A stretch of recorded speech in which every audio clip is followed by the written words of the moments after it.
Hi everyone, so I'm here to do a little bit of a story time slash video about carers because there's not a lot of resources here in Australia that help carers in need. It's really quite disgusting. We only have Carers Gateway, and if you have a terrible experience with Carers Gateway, where do you go to? So back in 2023, 2 years ago, probably around the same time in September, my mother was in Blacktown Hospital, and I was told by Blacktown to go to Carers Gateway to get support because my family and my family members, like my aunts, my uncles, my cousins, basically said, I need to get a life. I need to get a life. Well, how can I get a life if I don't have anyone to help me? I'm not just going to abandon my mother in a nursing home like my aunt did on my mother's side, abandoned her mother in a nursing home, and has gone overseas to Vanuatu in 45-degree heat and left my grandmother in a hoarders and squalor home who had dementia. So I'm not like that.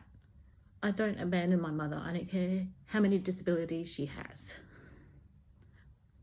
And the NDIS is a joke. We have tried and applied for NDIS and Mum keeps being rejected, despite the fact she has scoliosis and can't lie flat due to the pain, broken screw in her spine. She's got severe lymphedema, so her quality of life has reduced because she can't walk. Her PTSD is preventing her from going out and trusting our New South Wales health system, which rightly so, because my dad died of medical negligence. Mum has had terrible things happen to her in Blacktown and Westmead.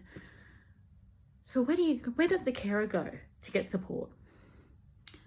So back in 2023, I applied for Carers Gateway because I had a lot of medical appointments coming up and I needed someone to look after Mum. So the carer came. I showed her where everything was. I showed her, these are the medications Mum needs to have at this time. If she needs to change her incontinence pad, this is how you do it. Blah, blah, blah, blah. She only likes tea. This is all the things she likes to talk about. And first she goes, do you like horror movies? I'm like, is it on the list that she likes to talk about horror movies? No. She was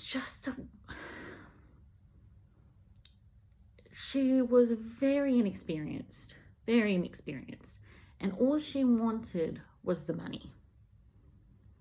So I was a bit iffy, and then after all the introduction and stuff, and I was getting Mum prepared before I left, she sat on the couch and spoke for 2.5 hours in her own language to a friend on FaceTime and completely ignored my mother and I. So I was like, okay, that's a bit weird, but hopefully it's just a one-off thing and maybe she'll pay attention after I leave.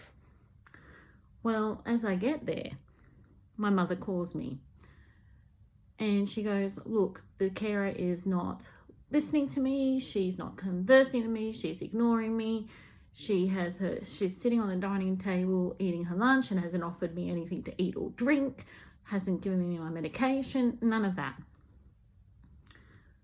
And so I ring the carer and ask what the hell is going on, and all she's saying was, I'm here for the 4 hours so I can get paid. I'm here for the 4 hours so I can get paid. And I said, well, you're going to leave the property because my mother doesn't trust you and now I don't trust you. And she wouldn't leave. She wouldn't leave after our request, which is very bad on Carers Gateway's behalf. And I said, if you don't leave the property, I will call the police. So in the end, I had to ring Carers Gateway and explain the situation before my medical appointment to get them to remove the carer from the property. I shouldn't have to do that. And she was 15 minutes late. She spoke really rude. She ignored my mother. And now this. And I was like, darling, you are not going to last 5 minutes in the carer world. So, what is upsetting me? And I can't get the carer's payment because I'm on workers' comp until next year. So I'm on the max for that. I can get allowance, but that's only $159 a fortnight. That's not going to help anything. But if I need support, and I do, I have a tonsil surgery coming up in November. Who the hell am I going to get to look after my mother? Because I can't leave her by herself. And what happens if something goes wrong and I need to stay overnight? I am just so disgusted with Carers Gateway, and the fact that there's no other organisations for carers to go to in New South Wales and practically all of Australia. This is where the Albanese government is letting carers down. Chris Minns, you need to help carers just as much as you need to help the patients, and you need to help the disability patients and the patients with the NDIS, like my mother, who really needs it.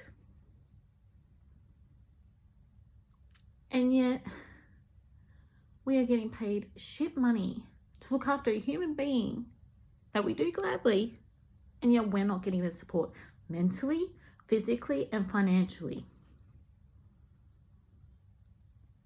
Carers, we need to sign a petition, we need to make a royal commission, something, because we are getting left in the dark. And I think it's time for us to step out of the dark and into the sun and raise our voice to get the help we need and that we deserve. Sorry if I keep repeating, it's the lunch I had. But it's just disgusting, because who do you go to? Who the hell do you go to for support if you can't trust Carers Gateway? And they never, ever even offered an investigation into this case, into this matter. They'll just go, okay, fine, we'll remove her. Do you want to keep using our services? I said, no, cancel them.